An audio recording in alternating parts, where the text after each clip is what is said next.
आज हम पहुंचे हैं डीआईजी ऑपरेशन लाहौर साजिद कियानी साहब के पास।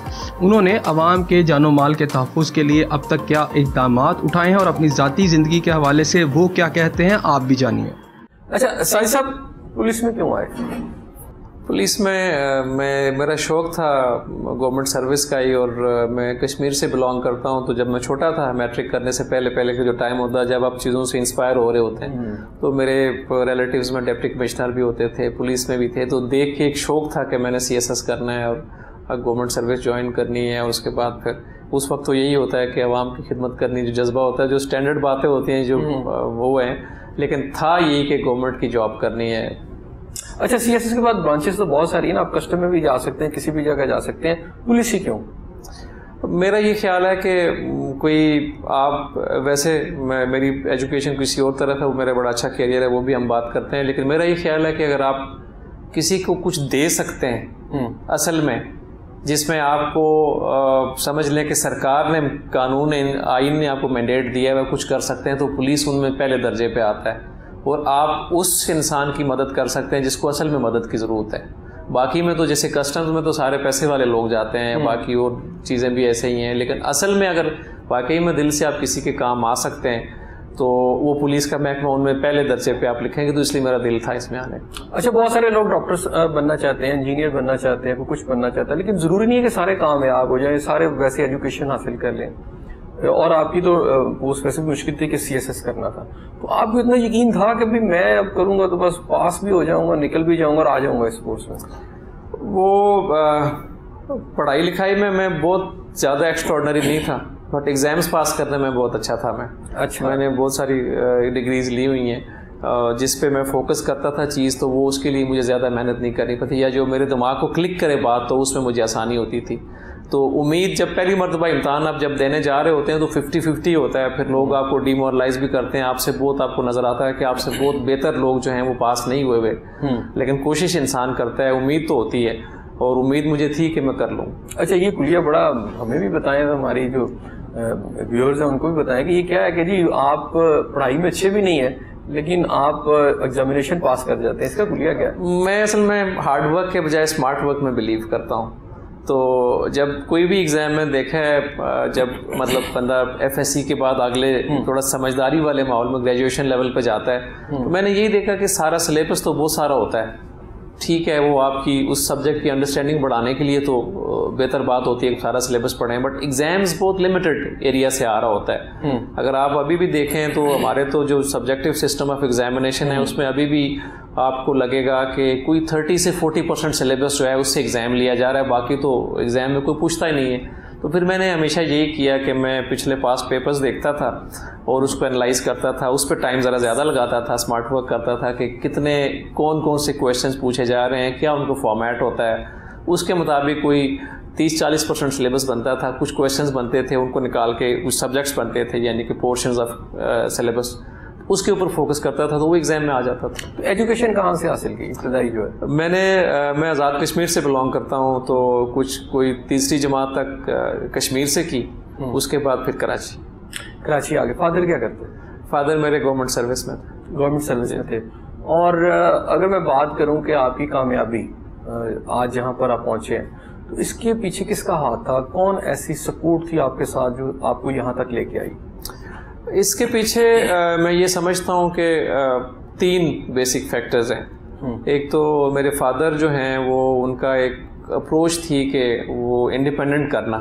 वो कहते थे कि ये उनकी सोच ये होती थी कि आप में कॉन्फिडेंस होना चाहिए, आप में हालात को फेस करने की जो है वो ताकत होनी चाहिए, और फैसला करने की आप में ताकत होनी चाहिए। बाकी जायदाद ये चीज़ें ख़त्म हो जाती हैं, तो ये आपके साथ साथ चलती है। तो ऑल्दो के उनकी डेथ बड़ी जल्दी होगी, मेरी 16-17 से साल एज थी जब उनकी डेथ होगी, बट इतने टाइम में भी मुझे उन्होंने इंडिपेंडेंट कर दिया था। उसके बाद फिर दूसरा इंपॉर्टेंट फैक्टर्स मेरे रिश्तेदार थे कि जिन्होंने मेरे फादर की डेथ के बाद थोड़ा सा शायद कोई उतना जितना सपोर्ट करना चाहिए था वो नहीं किया, तो मुझे मज़ीद इंडिपेंडेंट होने में मदद मिली। डिपेंडेंट नहीं हुआ मैं किसी पे, क्योंकि मुझे किसी ने अपने ऊपर डिपेंडेंट होने नहीं दिया, शायद इतना जितना ख्याल रखना चाहिए था वो नहीं रखा।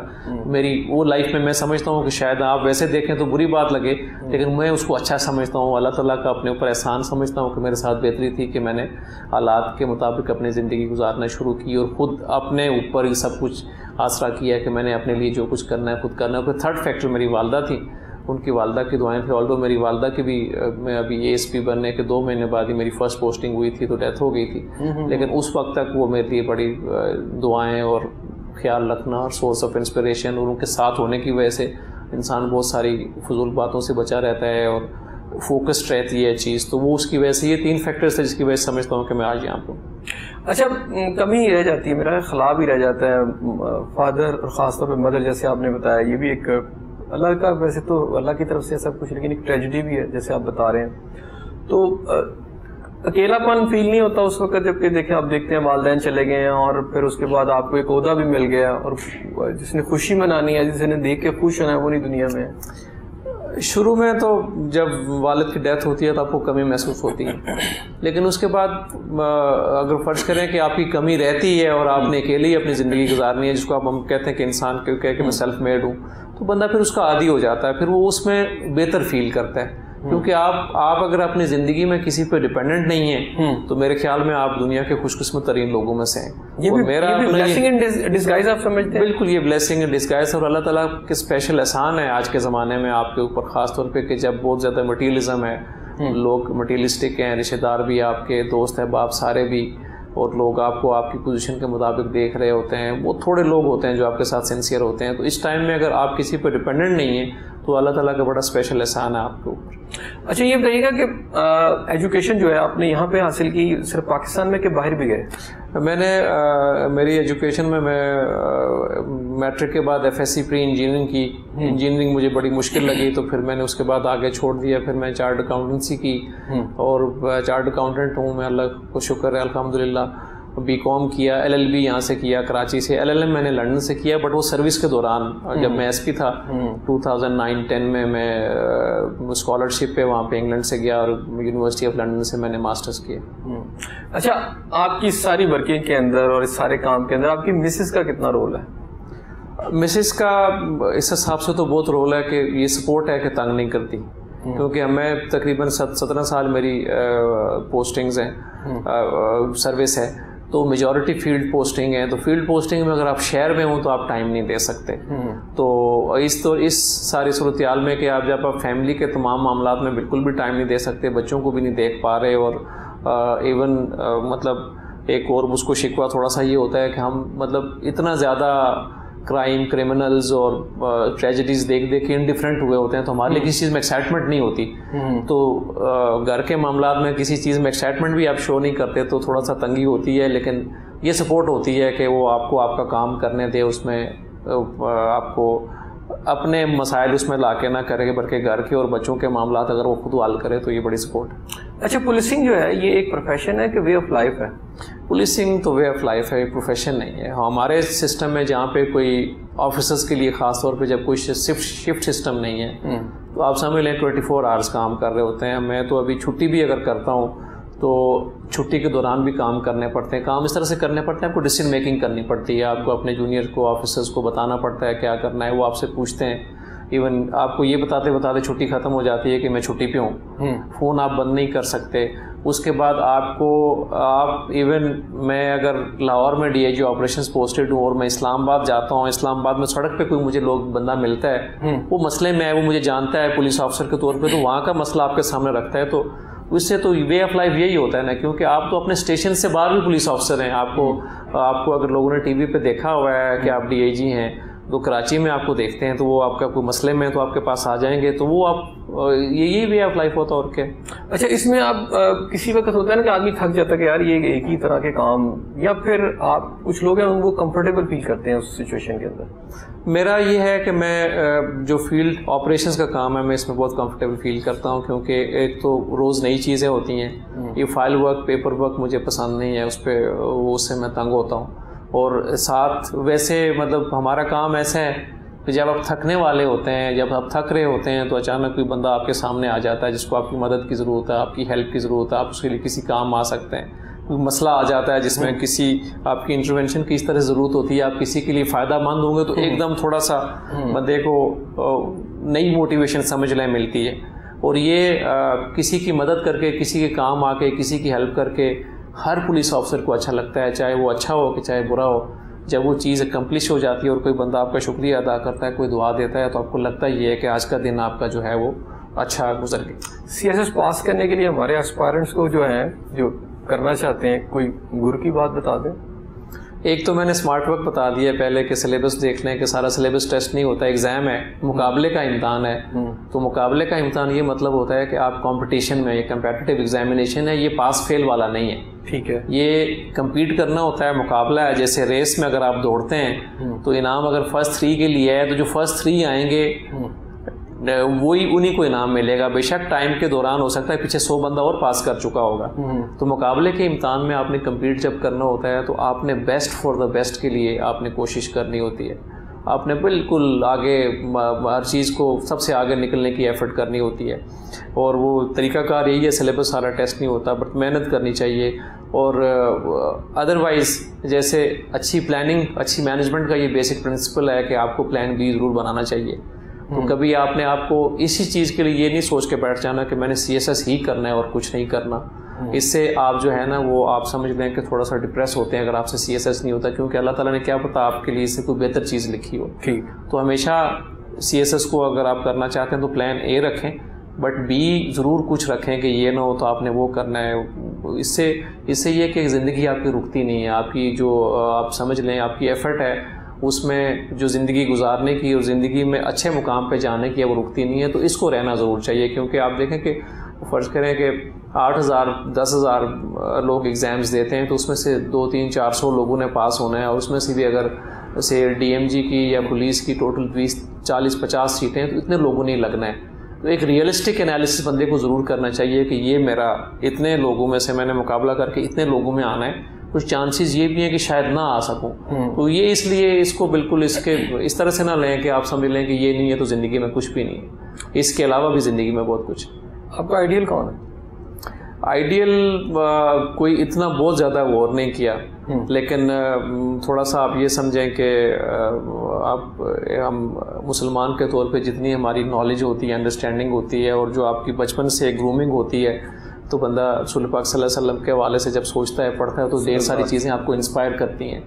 और वो एक मतलब आइडियल तो आप उस तरह से कह सकते हैं कि जो सिफ़ात के हवाले से दुनिया में देखते हैं तो फिर आपको बहुत लोग इंस्पायर करते हैं। जैसे नेल्सन मंडेला मुझे बहुत पसंद है कि हिम्मत वाली बात होती है कि बंदा 27 साल जेल में रह के वापस आके रिकन्सिलिएशन की बात करे। इसी तरह से इवन आपको कई दफ़ा आपको ज़िंदगी में किसी बड़े ओहदे के बगैर भी कोई ऐसा बंदा मिलता है कि जो आपको इंस्पायर करता है। तो इंस्पिरेशंस इंसान के ज़िंदगी के अपने हालात, सोच, अपनी ज़िंदगी में जो कुछ चल रहा हो तो उसके मुताबिक आगे पीछे भी होती रहती हैं। कोई फिक्स्ड इतना कुछ नहीं होता, बट चीज़ यही होती है कि जो आपको चीज़ क्लिक करे कि ये बंदे की, जैसे मैंने नेल्सन मंडेला की आपको बात बता रहा हूँ कि मुझे ये बड़ी चीज़ इंस्पायर करती थी कि एक 27 साल बंदे ने ज़िंदगी जेल में गुजारी, मुश्किलात देखी, उसके बाद आके उसने सबसे पहले वो सारी चीज़ें ख़त्म करने के लिए रिकन्सिलेशन की कि जिसकी वजह से वो थे, और मतलब उसने पिछली चीज़ों को ख़त्म करके आगे बढ़ने का सोचा। तो ये बड़े बंदे की निशानी होती है, क्योंकि आपने देखा होगा कि अक्सर इंसान जब किसी मसलों से निकल के बाहर आता है तो वो उन मसलों के बारे में सोचते, बाकी टाइम भी उन्हीं के बारे में सोचते गुजार देता है। तो इस तरह की है सोच। बाकी कोई बहुत ज़्यादा मैंने इसके लिए गौर नहीं किया कि कोई एक हार्ड कोर बंदा सोच बना के चले कि ये मेरा आइडियल। पुलिस में कोई आपका ऐसा ऑफिसर है जिसके काम ने आपको इंस्पायर किया हो? मुझे नासिर खान दुरानी साहब के काम ने बहुत इंस्पायर किया। मैं ASP UT के टाइम से उनको देखता था, और वो ज़रा एक डायनामिक सी चीज़ होती थी। उनकी कौन सी ऐसी खास बात है जो आपको इंस्पायर करती थी?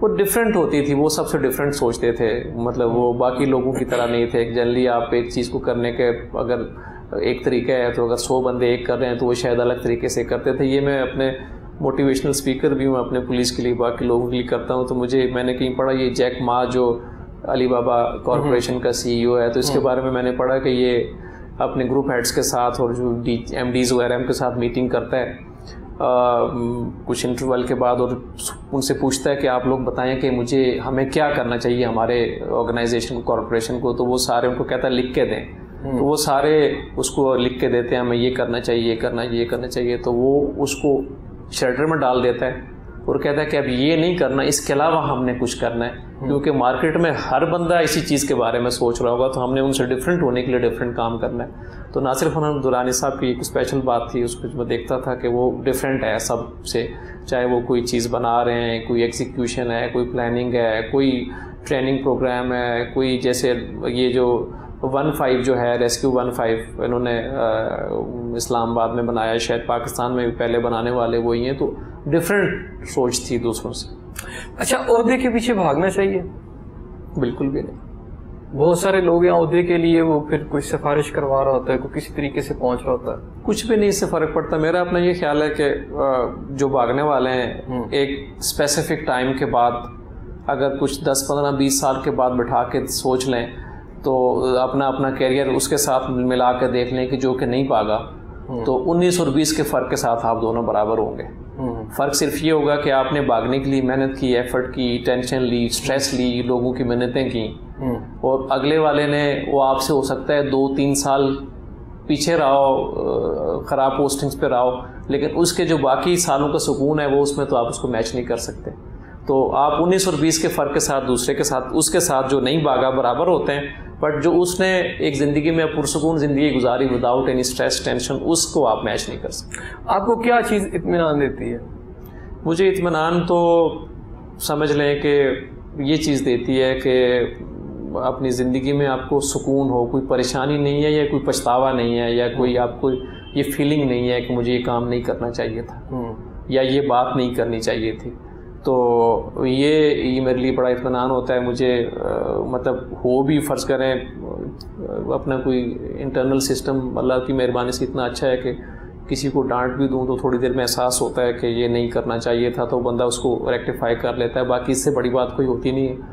और ये इत्मीनान मुझे होता है कि मुझे आप सोने के लिए लेटता हूँ तो 2.5 से 3-4 मिनट में सो जाता हूँ, तो सुकून है ज़िंदगी में। तो ये इत्मीनान है कि कोई वो परेशानी नहीं है दिल पे, कोई बोझ नहीं है। तो इससे ज़्यादा मेरे ख्याल में तो कोई बात नहीं है। खुश किस बात पे होते हैं? खुश मैं अब तो अपने बच्चों के साथ होता हूँ तो खुश होता हूँ, लेकिन अदरवाइज़ जो चीज़ मेरे दिमाग में होती है, जो मैं प्लान करता हूँ और एग्जीक्यूट करने की कोशिश करता हूँ, जिसमें और भी बहुत सारे फैक्टर्स इन्वॉल्व होते हैं, एग्जीक्यूट करना थोड़ा मुश्किल काम होता है, लेकिन जब वो हो जाती है तो मुझे बड़ी खुशी होती है। फ़र्ज़ करें कि मैं कोई ये कमरे की कोई सेटिंग मेरे दिमाग में है, तो उसको जब मैं ऑन ग्राउंड लेके आ जाता हूँ मुझे खुशी होती है। कोई चीज़ बनाना चाह रहा हूँ, कहीं जाना चाह रहा हूँ, कहीं पहुँचना चाह रहा हूँ, कुछ लिखना चाह रहा हूँ, कुछ पढ़ना चाह रहा हूँ, तो वो जो चीज़ दिमाग में है जब उसको मैं मतलब एक्चुअली उसको कर लूँ तो मुझे खुशी होती है। और डिस्टर्ब किस बात से होते हैं? डिस्टर्ब जब आप कोई बंदा इंतहाई गलत बात, फजूल बात कर रहा हो और लंबी भी कर रहा हो, तो अगर वो एक आपको लगे कि इसका ख़त्म होने का कोई चांस नहीं है, रोकता मैं किसी को नहीं हूँ बात करने के लिए एक हद तक, तो जब तक वो लंबी हुई जा रही होती है तो उस पर बंदा डिस्टर्ब हो रहा होता है तो वो होता हूँ, उसके अलावा किसी चीज़ पर नहीं। अच्छा, लाहौर में आपकी पोस्टिंग है और आपका ताल्लुक तो कश्मीर से है, दिल करता है कि लाहौर में ज़्यादा रहूँ कि फिर कश्मीर में भी ज़्यादा जाऊँ? कश्मीर तो चूँकि अब मेरा सिर्फ वालिदैन की कब्रें ही हैं, दुआ के लिए जाना होता है तो बहुत ज़्यादा जाना नहीं होता।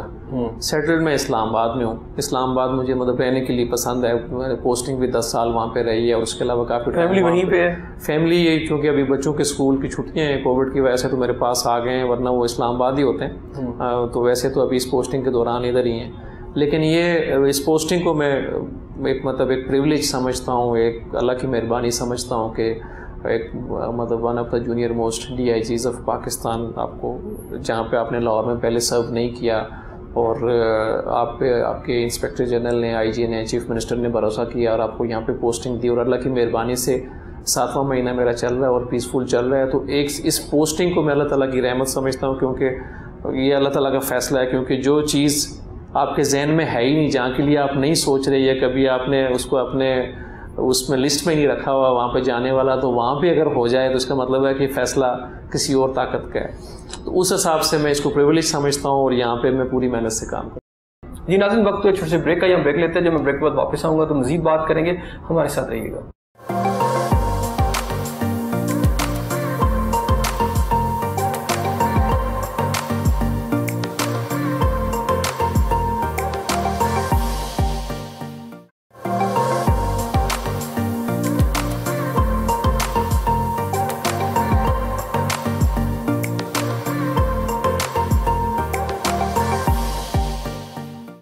वेलकम बैक नाज़रीन। अच्छा, बहुत सारे लोग आते हैं, वो सीट पे आते हैं और उनको ये होता है कि बस जो मेरा टेन्योर है मैं पूरा करूँ और किसी अगली सीट पे चला जाऊँ। तो आपके पेश नज़र क्या बात है? क्योंकि आपने बार बार अपने जो बात की अभी थोड़ी देर पहले, तो उसमें बार बार अल्लाह ताला का नाम दिया। इसका मतलब है कि आपके इनर सेंस में ये बात है कि आपको ये सीट अल्लाह ताला की तरफ से मिली है।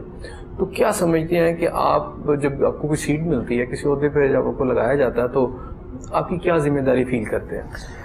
देखें, कहीं जाने की बात है जहाँ पे किसी जगह पे, तो मेरा एज ए मुस्लिम बड़ा स्ट्रॉन्ग बिलीफ है कि अल्लाह ताला ने जिस जगह से आपका जितना रिस्क लिखा होता है उससे पहले तो आप आगे पीछे कहीं होते नहीं। और दूसरा, ज़ाहिर है मेरी भी अपनी एक आम इंसान की तरह, कमज़ोर से इंसान की तरह मेरी भी अपनी ख्वाहिशें होती हैं कि मैं यहाँ पे पोस्टिंग करूँ, यहाँ पे रहूँ, या अपने घर के पास रहूँ, या ये मुझे कंफर्टेबल लगता है जैसे हर किसी को लगता है। उसके लिए मैं कोशिश भी बिल्कुल करता हूँ। लेकिन अगर उसके वो चीज़ नहीं होती, कोई और चीज़ होती है, मैंने अपनी कोशिश पूरी की होती है, कोशिश के हवाले से दिल में इत्मीनान होता है। जहाँ पे पोस्टिंग होती है मैं वहाँ पे जाके पूरी मेहनत से बगैर किसी कमी कोताही के काम करता हूँ जब तक वहाँ पे है। तो जब तक यहाँ पे अल्लाह ताला ने रिज़्क़ लिखा है, जिस तरह से पहले दिन स्टार्ट किया था, आज 7वां महीना चल रहा है, मेरा उतना ही जज्बा, उतनी पेस, उतनी स्पीड, उतना ही इत्मीनान, उतना ही काम है सारा। ये जब तक चलेगी उतना ही काम इंशाल्लाह उसी मेहनत से करेंगे। और कोशिश यही होगी कि अल्लाह ताला की मेहरबानी साथ रही तो इज़्ज़त से जाएँ यहाँ। जब आपके मातहत कोई गलत काम कर देते हैं तो गुस्सा तो डेफिनेटली आता है, तो फिर उनको कैसे डील करते हैं? झाड़ते हैं, किस तरह समझाते हैं उन्हें, या किस तरह उनको डील करते हैं? देखिए, गलत काम मतलब कुछ काम ऐसे होते हैं कि जो कानूनन भी सज़ा है और हमारा डिपार्टमेंट इलेक्शन भी बनता है, और कुछ काम ऐसे होते हैं कि जो जानबूझ के किए जाते हैं, जिसमें पता होता है हमें, ये इंक्वायरी में पता चल जाता है कि उनकी बदनीयती थी। तो बदनीयती पर तो मेरे पास बिल्कुल माफ़ी नहीं है, क्योंकि मैं कस्टोडियन हूँ लाहौर के शहरियों के बहुत सारे राइट्स का। मुझे एक तरफ अगर अपना कोई पुलिस का जवान या अफसर है, दूसरी तरफ कोई अगर लाहौर का शहरी है, तो मैं इंक्लाइंड लाहौर के शहरी की तरफ इसलिए ज़्यादा हूँ जी, क्योंकि मेरी जिम्मेदारी है उसके राइट्स को प्रोटेक्ट करना। बाकी कई जगह हमारे लोगों से गलती इस तरह से हो जाती है कि नीयत तो उनकी बुरी नहीं होती, उसके बावजूद हो जाती है।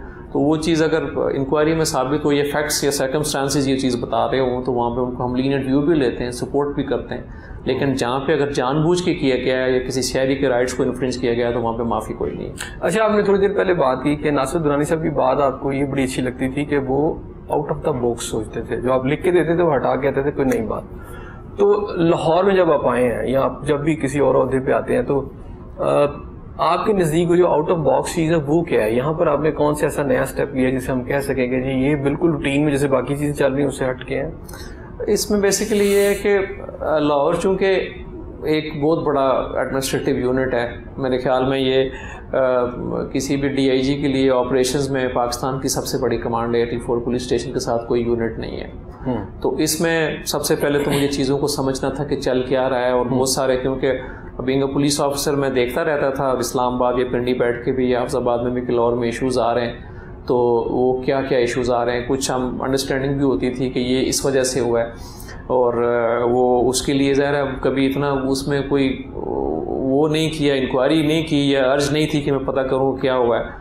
अब इंसिडेंट ढेर सारे आपने के जहन में होंगे कि क्या क्या यहाँ पे होता है, तो मेरा जहन में था कि ये चीज़ें ना हो, क्योंकि मुझे अगर यहाँ पे अच्छी एक स्ट्रॉन्ग कमांड करनी है तो उसके लिए ज़रूरी था। तो फिर वो क्राइम जैसे मेरी पहली प्रायोरिटी इसलिए होती है कि ज़ाहिर है हमारा जो कॉन्स्टिट्यूशनल हमारा जिम्मेदारी है, रिस्पॉन्सिबिलिटी है, वो protection of life, liberty and property of citizens है। तो अब वो लोगों के जान माल और इज़्ज़त की हिफाजत में क्राइम प्रिवेंशन सबसे पहले आता है, तो यहाँ पे वो वाला रवाज नहीं था। FIR की बुनियाद पे मतलब स्टैटिस्टिकल एनालिसिस और उस पर सारी कार्रवाई होती थी, तो वो पहले मैंने वो ख़त्म किया। 15 की कॉल्स पे एनालिसिस शिफ्ट किया कि जो डायरेक्ट कॉल्स आती हैं, क्योंकि मुझे एक ऑथेंटिक डाटा चाहिए काम करने के लिए, तो 15 की कॉल्स था, क्योंकि वो सेफ सिटी में लैंड करती हैं डायरेक्ट और उसमें मैनिपुलेशन कोई हो नहीं सकती। तो एक तो वो मैंने शिफ्ट किया। उसके बाद फिर ये जो रिसोर्स मैनेजमेंट मैंने थोड़ा उसको चेंज किया कि फ़र्ज़ करें कि हमारे कोई 35 पुलिस स्टेशन में लाहौर के 84 में से 70% के करीब क्राइम कॉन्सनट्रेटेड है, तो रिसोर्सेज भी उस हिसाब से वहाँ पे होनी चाहिए। उसके बाद फिर जो ऑर्गेनाइजेशन किसी की चलने के लिए जो लॉजिस्टिक्स उसकी या रिसोर्सेज होती हैं, जब उसको मोबिलाइज़ करती हूँ, बड़ी इंपॉर्टेंट है। डॉल्फिन को इम्प्रूव किया, उसके जो ऑफ रोड बाइक्स और गाड़ियाँ थी उनको ठीक करवा के उनको ऑन रोड किया, उसकी पेट्रोलिंग टीम्स बढ़ाई। डॉल्फिन को मैंने ISO सर्टिफिकेशन करवाई है, क्योंकि मैं बड़ा इसमें स्ट्रांगली बिलीव करता हूँ कि क्वालिटी ऑफ सर्विस जो है वो बेहतर हमें करने की कोशिश करनी चाहिए। हम इंटरनेशनल दुनिया के मुताबिक आते आते आएंगे, लेकिन हमें कोशिश तो करनी चाहिए। और डॉल्फिन मेरे ख्याल में शायद पाकिस्तान का भी और मे भी दुनिया का भी सबसे बड़ा यूनिट हो इस वक्त के जो पूरा क्वालिटी मैनेजमेंट में ISO सर्टिफिकेशन में सर्टिफाइड है। ये हमने उसके, क्योंकि पहले उसके सिस्टम्स, आपके प्रोसेसेस, बिजनेस प्रोसेस सारे इंप्रूव करने पड़ते हैं, फिर वो जाके होता है। तो 2700 लोगों के नफरी के साथ यूनिट इतना बड़ा शायद भी कहीं हो। उसके बाद अभी खिदमत मराकज़ को मैं उनको रीऑर्गेनाइज, उसको थोड़ा सा इम्प्रूव कर रहा हूँ, उनकी भी ISO सर्टिफिकेशन कर रहा हूँ। फिर उसके बाद थानों को मैंने टोटल कोई 2-2.5 लाख रुपए का खर्चा करके उनको वीडियो लिंक पे कनेक्ट किया है कि SHOs के साथ, और इसी तरह से STPO ऑफिस को और SP ऑफिस को वीडियो लिंक पे कनेक्ट किया है कि जो मीटिंग्स के लिए आते और जाते थे, और जिसकी वजह से अगर फ़र्ज़ करें कि किसी सिटीज़न को वहाँ पे मिल नहीं रहे, अपने इलाके में मीटिंग में गए हुए हैं, तो वो किया है, तो वो उनकी मोबिलिटी को कम किया है कि अपने इलाके में मौजूद रहें और मीटिंग भी आसानी से हो जाया करे। और साथ साथ वो जो बहुत सारी रिसोर्सेज, पेट्रोलिंग, उन चीज़ों की सेविंग होती है वो की है। उसके अलावा फिर जो बाकी हेडक्वार्टर्स हमारा जो लॉजिस्टिकल सपोर्ट होती है, उसके बहुत सारे प्रोसेसेस को स्ट्रीमलाइन किया। जो फाइनेंशियल मैनेजमेंट है वो हमारा 100% पेपर रूल्स पे कन्वर्ट किया है। जो पहले इवन जो रिपेयर ऑफ ट्रांसपोर्ट था वो उस पर टेंडर, उसमें जो पेपर रूल्स फॉलो नहीं होते थे, तो वो की 100% पेपर रूल्स पे शिफ्ट किया। ये बुनियादी चीज़ें सारी इसलिए कि आपकी ऑर्गेनाइजेशन जो है, जो इदारा है, उसके जो बेसिक्स अगर ठीक होंगे तो आपकी परफॉर्मेंस में भी बेहतरी आती है। ये किया है। उसके बाद फिर अभी हम इस प्रोसेस में हैं कि SHOs, एडिशनल SHOs, मॉरर्स और नायब मॉरर के लिए जो उनका एक समझ लें कैपेसिटी बिल्डिंग कोर्स वो डिज़ाइन कर रहे हैं कि जो उनके KPIs को कवर करता हो, ताकि उनको पता हो कि उनके क्या KPIs हैं जिसकी वजह से उनकी कारकर्दगी बेहतर हो सकती है। उसके अलावा फिर करप्शन को बिल्कुल कोई टॉलरेट नहीं किया जाता, उस पर सज़ा दी है। साथ साथ जिसने भी किसी की, आपने देखा होगा कि हम देखते भी होंगे कि जो पब्लिक के साथ, सिटीज़न के साथ कोई बदतमीज़ी करता है, उसमें कोई माफ़ी नहीं है। तो जो डिसिप्लिन है उसको इम्प्रूव करने की कोशिश की है। साथ साथ SHOs को, जो 84 SHOs थे, उनके जहन में शायद ये था कि इतनी बड़े यूनिट को, इतनी तादाद को शायद DIG ऑपरेशन के लिए पूछना मुश्किल है, तो उनको ज़रा पूछा है, उनको थोड़ा सा एहसास दिलाया है कि उनको काम करना चाहिए, और वो थोड़ा सा। बल्कि इसी पे क्वेश्चन मेरा ये आपसे कि बज़ाहिर बहुत पोलाइट है और बिल्कुल नहीं लगता, लेकिन जो हमें नीचे से फीडबैक आ रहा है कि SHOs आपसे बड़ा परेशान है आपके चेक एंड बैलेंस से, और मेरी एक दो से बात भी हुई तो वो कहते हैं कि जी वो DI साहब तो हर चीज़ पे पूछ लेते हैं, तो ये किस तरह मैनेज कर रहे हैं? ये पूछना देखें इसलिए ज़रूरी है कि एक तो मैं मैनेजमेंट के साथ टारगेटेड काम करता हूँ कि फ़र्ज़ करें 20, 30, 25 पुलिस स्टेशन अफेक्टेड है, तो पूछना उन्हीं को है, तो उनको पूछता हूँ। दूसरी बात ये कि ये मैं अपने आप को अकाउंटेबल समझता हूँ लाहौर के शहरियों के आगे।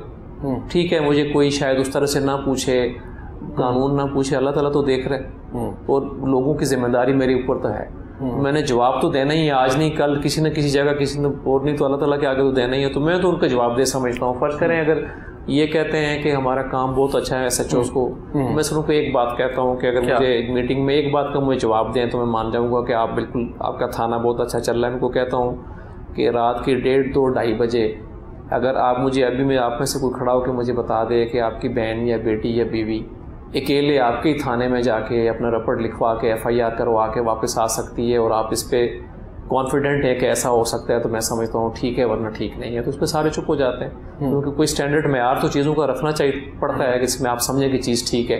तो मैं तो ये समझता हूँ कि अगर मेरे किसी लाहौर के पुलिस स्टेशन में मेरी बेगम या बेटी या बहन अकेले जाके अपनी दरख्वास्त दे के FIR दर्ज करवा के कैरेक्टर सर्टिफिकेट बनवा के आ सकती है और हमें उसमें कोई परेशानी नहीं है, तब हम माने कि हमारा चीज़ ठीक है, वरना ठीक है। आपने जो यार्ड स्टिक रखी है ये क्यों नहीं पूरी हो पा रही? यार्ड स्टिक देखें इसलिए पूरी नहीं हो पा रही कि हमारी हर चीज़ आप ठीक कर सकते हैं, इंसान की नीयत ठीक करने का कोई सॉफ्टवेयर नहीं है, ना कोई दवाई है। मैं SHOs DSPs के साथ जब बात करता हूँ, मैं उनको ये कहता हूँ कि हाउस रॉबरी होती है, डाकू आते हैं, घर वालों के साथ बदतमीज़ी करते हैं, वारदात करके चले जाते हैं, रोड के ऊपर स्नैचिंग होती है, हरासमेंट फैलती है, जिसके साथ होती है वो ट्रॉमा में जाता है। मैं उनको ये कहता हूँ, सिंपल सी बात है कि फ़र्ज़ करें कि अगर आपके घर में वारदात हो और आपके वालिदैन के साथ, घर वालों के साथ डाकू बदतमीज़ी भी करें, वारदात भी करके जाएं, या आपकी फैमिली के साथ मार्केट में स्नैचिंग हो, तो जो रिएक्शन होगा आपका उस वक्त, जो इतने हाथ पर आप मारेंगे उस वक्त, जितना तकलीफ़ आप महसूस करेंगे और जितनी आप उसको ट्रेस करने की कोशिश करेंगे, इतना अगर दूसरों के लिए आप करें तो फिर तो बात ठीक है, नहीं करते तो इसका मतलब आपका काम ठीक नहीं है। तो ये इंसान की नीयत से होता है, ये सोच से होता है। अगर सोच को आप इस जगह पे लेके जाएंगे तो आप फिर अच्छे, ये नहीं कि सारे लोग बुरे हैं, अच्छे लोग भी। मैंने बहुत सारे लोगों को यहाँ पे मेहनत करते बगैर कहे भी काम करते देखा है, काम मुकम्मल करते देखा है, लोगों की मदद करते देखा है। क्योंकि पुलिस जो है वो बुनियादी तौर पे समझने की बात यह है कि जो जान, माल और इज़्ज़त की हिफाजत की जिम्मेदारी असल में तो अल्लाह ताला की है। उसके बाद दुनिया में अगर किसी इदारे को लिखत पढ़त करके ये काम दिया गया तो पुलिस को है। ये काम ना वज़ीर आज़म के पास है, ना चीफ मिनिस्टर के पास है, ना आर्मी के पास है, किसी के पास है। हर बंदे का अपना एक अलग मैंडेट है, लेकिन हमारा मैंडेट ही वही है जो अल्लाह ताला की जिम्मेदारी है। तो इसमें अगर वो चीज़ आप पूरा करने के लिए कोशिश नहीं करेंगे तो चीज़ें ठीक तो हो नहीं सकती। और ये बात आप तब कर सकते हैं जब आप महसूस करें। तो इसलिए मैं हमेशा कहता होता हूँ कि सज़ा भी दी जा सकती है, बंदे को नौकरी से निकाला भी जा सकता है, डरा के भी काम करवाया जा सकता है। तो ये वो नहीं है, इंसान की नीयत से नहीं है। तो नीयत ठीक करने की ना कोई गोली है, ना कोई इंजेक्शन है, ना कोई सॉफ्टवेयर है। अच्छा, कैन साहब ये बात बताइएगा कि आज भी, मतलब आपने इतने सारे स्टेप्स लिए, लेकिन क्या वजह है कि आज भी एक आम आदमी जब थाने की तरफ जाता है, अगर आप किसी यूरोप और अमेरिका के मुल्क को देखें ना, तो वहाँ सेंस ऑफ सिक्योरिटी होती है पुलिस वाले को देख के, शहरी बढ़ते होने को प्रॉब्लम होती है। यहाँ कोई थाने में जाते हैं, आज भी सेंस ऑफ फियर होता है कि आदमी डरा होता है कि यार मैं थाने जा रहा हूँ, पता नहीं मेरी रिस्पेक्ट के साथ क्या हुई वो। देखें, उसको मुख्तलिफ फैक्टर्स हैं। मतलब फ़र्ज़ करें कि मैं अगर उनको, क्योंकि ये ऐसे टॉपिक हैं, ऐसी बात है कि इस पर बार बार हमसे सवाल किया जाता है और मैं हमेशा जवाब देता भी हूँ। मैं कभी अपने जो बात है वो हकीकत है उससे कभी नज़रें नहीं छुड़ाएं। एक तो बात यह है कि अपना जो फ़र्ज़ करें कि हमारे जो प्रोजेक्शन है हमारे काम की, वो उस तरह से नहीं है जैसे होनी चाहिए। फ़र्ज़ करें, मिसाल मैं देता हूँ कि मेरे साथ 84 पुलिस स्टेशंस में और 7 खिदमत मराकज़ में मिला जुला के अगर 2,5-3 हज़ार बंदे पूरे दिन में विज़िट करके अपने काम करा के गए, उसमें से हो सकता है 2, 4, 5, 10 के साथ अगर मसला हुआ है तो वो 2, 4, 5, 10 तो फोकस में होगा, बट बाकी पीछे जो हज़ारों की तादाद वो नहीं होगा। फ़र्ज़ करें पिछले साल 1,33,000 FIR दर्ज हुई हैं, उसमें से हो सकता है 1,000 में प्रॉब्लम हुआ हो, 2,000 में हुआ हो, 3,000 में हुआ हो, बट टोटल के मुकाबले में वो थोड़ा है। तो हम अपना जो सही काम है वो प्रोजेक्ट नहीं कर पा रहे, एक बात। दूसरी बात ये है कि जो हमारा सिस्टम है पनिशमेंट का वो इम्परफेक्ट है, इस तरह से कि मेरे हिसाब से हो सकता है पूरी पंजाब पुलिस में 1,500 से 2,500 हज़ार ख़राब लोग होंगे जो पूरे महकमे को बदनामी का बायस बनते हैं। उनको हम सज़ा भी देते हैं, नौकरी से निकालते भी हैं, वो किसी अपील में, किसी कोर्ट से, सर्विसेज ट्रिब्यूनल से बहाल होकर वापस आ जाते हैं और फिर उसी जगह वापस लग जाते हैं। इसका नुकसान ये होता है कि एक तो जो बुरा बंदा है वो इनकरेज होता है कि कुछ भी नहीं होता, हमने छुट्टी की और हम वापस भी आ गए। जो अच्छा बंदा है वो डिस्करेज होता है कि यार यहाँ पर तो कोई अच्छे बुरे की तमीज़ ही नहीं है। तो इससे इदारा थोड़ा सा डाउन होता है। और बाकी और अगर बात देखें कि दुनिया में कोई भी चीज़ आइसोलेशन में नहीं होती। एक अगर बड़ा सा खेत है, उसकी अगर अपना बीज एक है, ज़मीन मट्टी एक जैसी है, पानी एक जितना है, खाद एक है, तो ये नहीं हो सकता कि एक कोने से बड़ी अच्छी फसल पैदा हो जाए और बाकी ख़राब हो। पुलिस का बुरा लोग इसलिए समझा जाता है कि सामने है, पब्लिक डीलिंग में है, 2 पार्टियों के अगेंस्ट फैसला होता है। मीडिया इसको इसी तरह से 60-70 से मजाक के तौर पर जो पुलिस का इमेज बनाना हुआ था वो हुआ था, और ये बाकी महकमों को सूट करता है। करप्शन अगर देखें तो वॉल्यूम वाइज करप्शन जो है बाकी इदारे पुलिस से बहुत आगे हैं अगर अमाउंट की बात करें, बट हमारे नंबर ऑफ इंसिडेंट्स बहुत ज़्यादा है। क्योंकि अगर ट्रैफिक वाला सड़क पे 100 रुपया, 200 रुपया, 500 रुपया लेगा तो वो उसकी तो अमाउंट की कोई हैसियत नहीं है, बट वो चीज़ जो दुनिया देखती है, लोग गुजरते हैं, वो लोग देखते हैं तो इंप्रेशन जाता है सारा इदारा ही ऐसा है। इसी तरह से थानों में भी अगर 2, 4, 5, 10 हज़ार रुपया कोई ले रहा होगा तो बाकी इदारों में तो लाखों करोड़ों की बात होती है। आप जो दूसरे महकमे हैं, तो ये तो 2008, 9, 10 के जो ट्रांसपेरेंसी के और बाकी के सर्वेज हैं या जो उनके रिपोर्ट्स हैं उसमें भी वॉल्यूम वाइज तो बहुत पीछे है, बट नंबर ऑफ़ इंसिडेंट ज़्यादा हैं तो इसलिए ये चीज़ ज़्यादा होती है। अगेन आखिरी बात इसमें यही है कि सारे ही ऐसे हैं क्योंकि हमारे लोग भी ऐसे हैं। लोग फ़र्ज़ करें कोई बंदा पाकिस्तान में आप नोटिस करेंगे कि कोई बंदा किसी का हक मार के कोई शर्मिंदगी नहीं महसूस करता। अगर एक आप बिजली का बिल जमा कराने की लाइन में लगे हुए हैं तो लोग अगर कोई 10 बंदों को किसी तरीके से क्रॉस करके उनसे पहले जमा करा ले तो फख्र महसूस करता है कि मैं जल्दी जमा करा लिया और मैंने यहाँ पे चक्कर चला लिया। बाहर की दुनिया में नहीं है, बाहर की दुनिया में बंदा एक कदम ही नहीं हटेगा, वो कहेगा नहीं आप मेरे से पहले हैं तो आपका हक पहले। इसी तरह से कोई केबल के ऊपर कुंडा डाल के, बिजली में कुंडा डाल के काम आप कर रहे होते हैं सारे, हर बंदा अपने हिसाब के मुताबिक कुछ ना कुछ कर रहा है, तो ये सारा ऐसे ही है। फिर हमें आखिरी बात में लोगों से, मैंने बात लंबी हो गई है, मैं हमेशा कहता होता हूँ कि अल्लाह ताला ने सारे चीज़ को समझते हुए ये चीज़ रखी थी कि रिश्वत लेने वाला नहीं देने वाला भी जानवी है। और आपके ईमान का किसी का टेस्ट ही यही होता है कि आप ना दें, कि अगर आपको अल्लाह ताला पे यकीन है, इस आयत पे यकीन है तो आपको नहीं देना चाहिए। लेकिन अगर आप ये जस्टिफिकेशन बनाएंगे जी काम भी बड़ा ज़रूरी था और हो नहीं रहा था और मेरी मजबूरी थी, तो इसका मतलब है कि आप इस चीज़ से तो डेरोगेट आप चीज़ से कर रहे हैं ना। तो हर तरफ इशूज़ ढेर सारे हैं, बट चूँकि हमारा पब्लिक इंटरेक्शन और ज़्यादा है तो उसकी वजह से हमारी बातें हाईलाइट ज़्यादा होती हैं। काम अच्छा भी बहुत होता है, अगर आप टोटल नंबर देखें हज़ारों की तादाद में, लाखों की तादाद में, बल्कि चीज़ें एक तरफ हैं और उसमें से कुछ में मसला होता है, वो चीज़ हाईलाइट होती है तो हम समझते हैं कि सारा वो लाख चीज़ गलत है, वो गलत है। अच्छा, ये जो परसेप्शन की आपने बात की, इसका क्या मीडिया जिम्मेदार है? नहीं, इसका मीडिया बिल्कुल भी जिम्मेदार नहीं है अकेले, इसका तो सारे हम जिम्मेदार हैं। हम खुद भी हैं ना। फ़र्ज़ करें कि हम दो बातें हमें, अगर मैं वो फैक्टर्स को मुझे पहले बात करनी चाहिए जो मेरे कंट्रोल में है, जो मतलब वो फैक्टर जो मेरे कंट्रोल में नहीं है उसको मैं रोना पीटना करूँगा तो बात तो कभी भी ठीक नहीं हो सकती। फ़र्ज़ करें बीइंग सीनियर पुलिस ऑफिसर मेरी जिम्मेदारी में शामिल है कि मुझे अपने नीचे चीज़ों को ठीक करना चाहिए, अच्छे काम को अप्रिशिएट और बुरे काम को सख्ती से डिस्करेज करना चाहिए। उसके लिए क्या करना चाहिए कि मुझे जो बंदा गलती करे उसको सज़ा देनी चाहिए और कोशिश करनी चाहिए कि वो उसकी सज़ा आखिर तक कायम रहे, क्योंकि ये सज़ा और जज़ा तो अल्लाह ताला का निज़ाम है और दुनियावी कानून में ये सज़ा दी इसलिए जाती है, मतलब देखना, बल्कि आखिरत में भी सज़ा और जज़ा ही है, तो सज़ा और जज़ा ही है। और सज़ा दुनिया में तो सज़ा इसलिए ग्रेटर बेनिफिट के लिए सज़ा दी जाती है। फ़र्ज़ करें किसी के सऊदी अरब में वारदात इसलिए नहीं होती कि चोरी के वाले के हाथ काट दिए जाते हैं, दो कि आप अगर देखें तो किसी बंदे के हाथ काटने का मतलब है कि वो तो किसी काम का नहीं रह गया ज़िंदगी में। लेकिन ग्रेटर बेनिफिट क्या होता है कि उसको देख के लाखों करोड़ों लोगों को फ़ायदा होता है कि वारदात नहीं होती। तो सज़ा जो है ना वो रिफॉर्मेटिव भी होती है, इन द सेंस के आप उस बंदे को तो ठीक करने के लिए होती है, बाकी जो पोटेंशियल क्रिमिनल्स होते हैं या पोटेंशियल गलत काम करने वाले होते हैं उसको डिस्करेज करती है। ये सारी चीज़ें जो मुझे अपने इंटरनल जो अपने मतलब हाउस इन ऑर्डर करने वाली बात है, पहले वो करने वाली बात होती है, उसके बाद फिर दूसरी तरफ बंदा जाता है, उसके बाद अपना अच्छा काम प्रोजेक्ट करना ज़रूरी होता है कि हमें करने की कोशिश करनी चाहिए।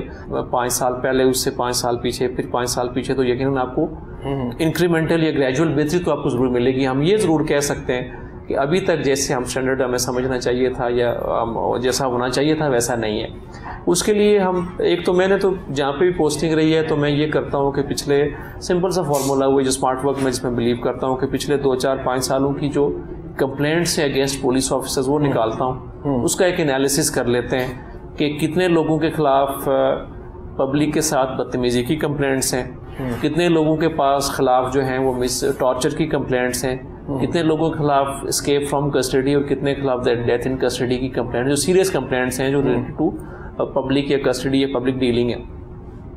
तो मैं उसके ऊपर सिंपल ये करता हूँ कि उन लोगों को उन जगहों से हटा देता हूँ कि जिस जगह के हवाले से उनके खिलाफ कंप्लेंट है।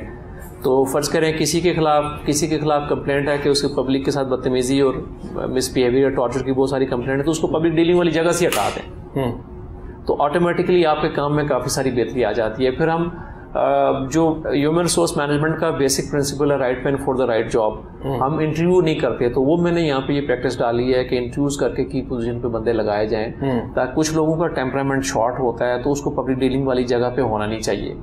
कुछ लोग ब्लड प्रेशर के मरीज होते हैं तो उनको भी पब्लिक डीलिंग वाली जगह पे, गुस्सा आता है तो कोई आगे से कोई हमारे पास तो देखे ना बंदा डिस्ट्रेस में आता है, और डिस्ट्रेस में बंदा गलत गुस्से वाली आपको गुस्सा दिलाने वाली बात भी कर सकता है, क्योंकि वो परेशानी में होता है, किसी के साथ ज्यादती हुई है गुस्से में भी होता है, वो आपसे लड़ भी सकता है। हमारा जिम्मेदारी में ये शामिल है और हमारी ट्रेनिंग में भी शामिल है कि हमने तहम्मुल का बात मुजाहरा करना है, तहम्मुल से बात सुननी है। तो इसके लिए स्पेसिफिक जो right man for the right job वाली है वो मैंने कोशिश की है, तो बेहतरी तो है। काफ़ी। और अब थोड़ा सा चीज़ें वो पहले वाली इसलिए भी मेरे हिसाब से बदल गई हैं कि हमारे अगर 84 पुलिस स्टेशन हैं तो 84 पुलिस स्टेशन का जो रिपोर्टिंग रूम है जहाँ पे पब्लिक जाके अपनी कंप्लेंट करती है वो कैमरा कवर्ड है। मेरे यहाँ पे आता है सारा उसकी रिकॉर्डिंग। अच्छा, कैमरा कवर्ड की बात करेंगे नाज़रीन, यहाँ ब्रेक लेनी है, जब ब्रेक के बाद वापस आऊँगा तो मज़ीद बात करेंगे, हमारे साथ रहिएगा।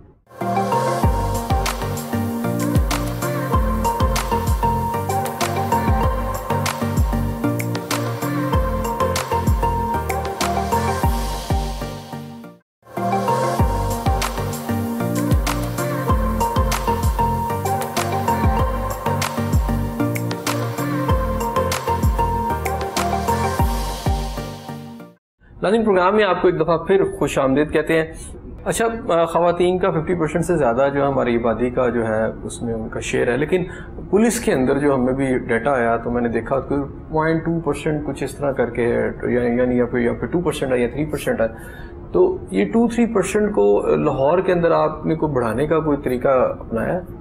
देखिए, हमारी रिक्वायरमेंट तो ज़्यादा है हमारी और इंडक्शन उसके हिसाब से कम है। ये थोड़ा सा आप समझ लें कल्चरल चीज़ भी है कि आज से 10 साल पहले तक, 15-20 साल पहले तक तो लोग सोच भी नहीं सकते थे कि अपनी बच्ची को पुलिस में भेजें किसी भी पोजीशन पे। बहुत थोड़े लोग थे कि जो इस तरह सोचते थे। तो अब ये आहिस्ता आहिस्ता ये सोच में तब्दीली हो रही है, क्योंकि हमारे फीमेल ऑफिसर्स ढेर सारी जो CSS करके आ रही हैं उनको लोग देखते हैं तो बढ़ रही है। बट ये वो चीज़ ऐसी है कि जो हम अभी फैसला करें और कल बढ़ा दें वो बढ़ नहीं सकेगी। ये लोगों की सोच की तब्दीली के साथ, एक तो वालिदैन अपनी बच्चियों को पुलिस में भेजने के लिए ज़हनी तौर पर तैयार हों, दूसरा हम लोग जो यहाँ पे बैठे हुए हैं जो मेल डोमिनेंट सोसाइटी में हमारा डिपार्टमेंट है, हम यहाँ से एनकरेज करें उनको कि हमें हमारे इदारे में फ़ीमेल ज़्यादा होनी चाहिए। इधर से एनकरेजमेंट होगी, उधर सोच की तब्दीली होगी तो तब जाके होगा, बट ये ग्रेजुअल प्रोसेस।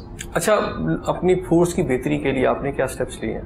फोर्स की बेहतरी के लिए आप ये समझें कि जो हमारे लोग रिटायर हो जाते हैं, जो डिपार्टमेंट के साथ जिनका कनेक्शन होता है, वो पिछले कोई 6-7 सालों के डिफरेंट इश्यूज़ पेंडिंग थे, वो मैंने तकरीबन आप समझ लें कि 95% उनके वो सेटल की, उनकी पेमेंट्स थी सारी, वो चीज़ें की हैं। उसके बाद फिर जो अपना हमारे यहाँ ये छुट्टी वगैरह का सिस्टम होता है, ये इम्पोर्टेंट होता है। ये SHOs STPOs का अगर कोई स्पेशल सिचुएशन ना हो तो वो सबको वीक में हम अलाउ करते हैं। उसके बाद फिर यहाँ पे जो मैंने प्रॉब्लम था सबसे बड़ा, इनके जो सर्विस रिकॉर्ड्स हैं उसमें बड़े प्रॉब्लम्स थे कि कुछ 1.5 सालों का सर्विस रिकॉर्ड मिसिंग था। तो उसके लिए मैंने कमेटीज़ बना के वो उनकी रिस्पॉन्सिबिलिटी भी फिक्स की है, और उसके अलावा उनको ढूंढने के लिए भी एक कमेटी बनाई है, और साथ साथ डुप्लीकेट डेवलप करने के लिए भी बनाई है। तो उसके बाद मैं हर सैटरडे को सुबह पुलिस लाइन में बैठता हूँ, और वहाँ पे हर किसी को विदाउट एनी परमिशन आने की इजाज़त है। वहाँ पे हर किसी को हर बात कहने की और हर चीज़ मांगने की इजाज़त है। तो ट्रांसफ़र को ये मैंने इसलिए किया कि जब मैं स्टार्ट में यहाँ पे आया तो ट्रांसफ़र पोस्टिंग की इवन कांस्टेबल्स की बहुत ज़्यादा सिफारिशें थी कि लोग सिफारिशें लेके आते थे। तो मुझे पहले तो समझ नहीं आई, फिर मैंने सोचा कि शायद यही कमी होगी कि हम बात नहीं सुनते इनकी। तो वहाँ पे फिर वो बड़ा ज़बरदस्त मेरा फोरम है कि मैं आज तक तकरीबन 3500 तबादले, जो बंदा आके अपनी दरख्वास्त पेश करता है, मुझे यहाँ नहीं जाना, मुझे इन जगहों पे भेज दें, तो मैं उसको भेज देता हूँ, अनलेस कि कोई ऐसी चीज़ रिस्ट्रिक्शन हो कि वहाँ पे नहीं जा सकता, कोई उसकी इंक्वायरी हो कोई चीज़।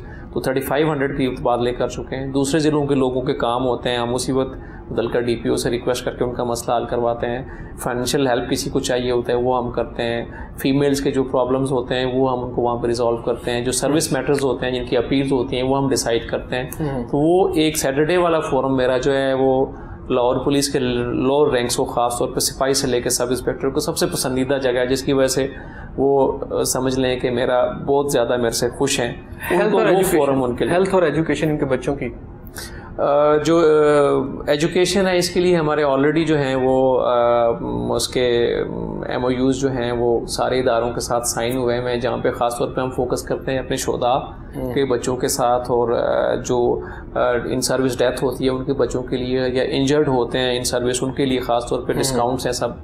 उसके बाद फिर जो हमारे हॉस्पिटल के साथ में इजारे के साथ MOU साइन है डिस्काउंट के लिए। अभी हमने रिसेंटली गुरकी हॉस्पिटल के साथ किया है, डॉल्फिन हेडक्वार्टर का एक MOU साइन के।